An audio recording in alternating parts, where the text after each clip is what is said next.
Lakas ng ulan guys, kanina pa.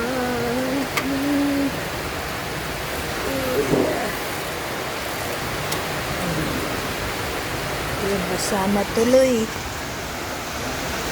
Ayun, naglitaran na nga.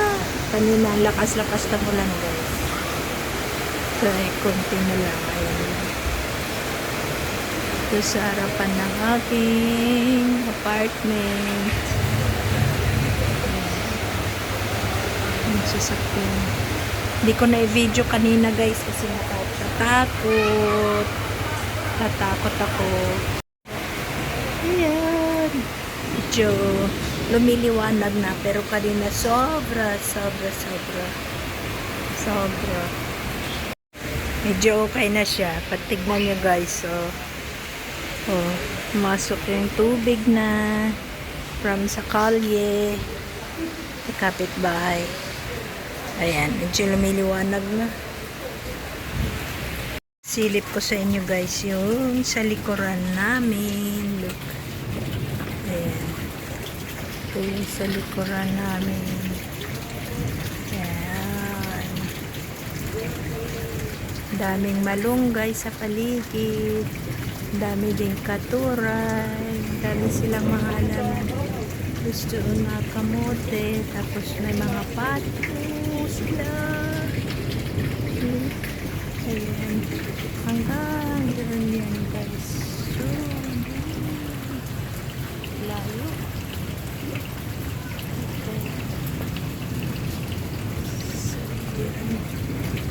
Anyway, may kanal naman dyan. May kanal dyan guys. So, going straight there. Punta doon sa irrigation. So, this is province life. Ayan.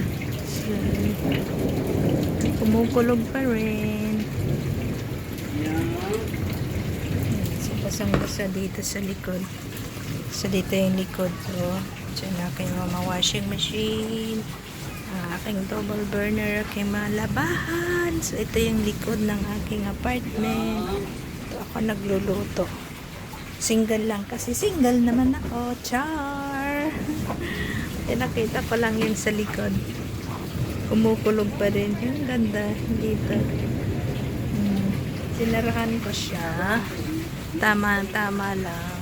Kaya sinarahan ko siya kasi yung ulan papasok. Ayan. So, sinarahan ko siya.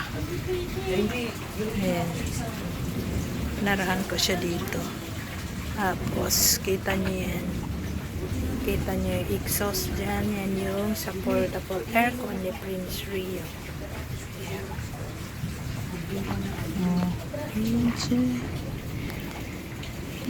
Knows natin. Ating screen door bought. The rain's almost stopped.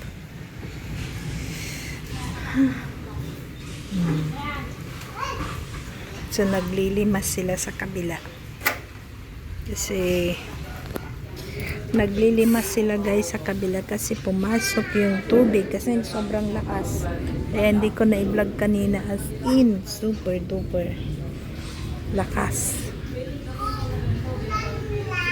Sobrang lakas kanina. So, short video lang muna guys. So, update sa ulan sa Pilipinas. Sobrang lakas as in. Hope you like my short video. Tsaka na tayo ulit bawi ng magagandang videos guys pag nakabili na kami ng service namin ni Prince Rio. We will tour you around our province here in Pangasinan while waiting for the right opportunity to have a small business. So for now we only settled here in our place unboxing our stuff.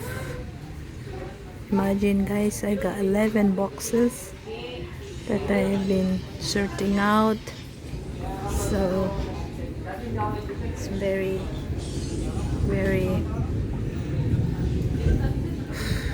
tiring every day unpacking and placing all stuff, and then doing some DIY at home too, placing all new cabinets, buying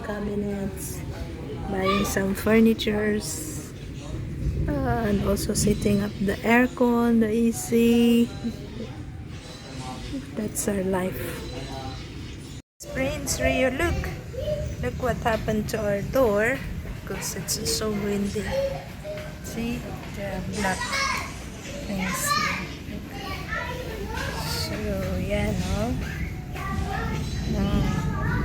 So the dirt that has been accumulating from this screen door because it's too heavy. So it goes here. Even I just have.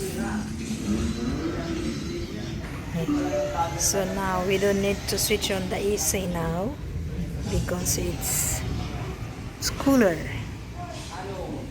Okay, so this is an update, guys, of the heavy rain.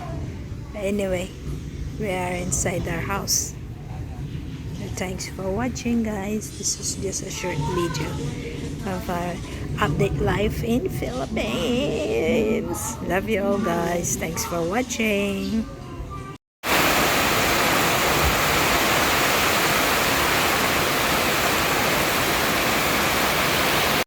Lakas ng ulan, kakatakot.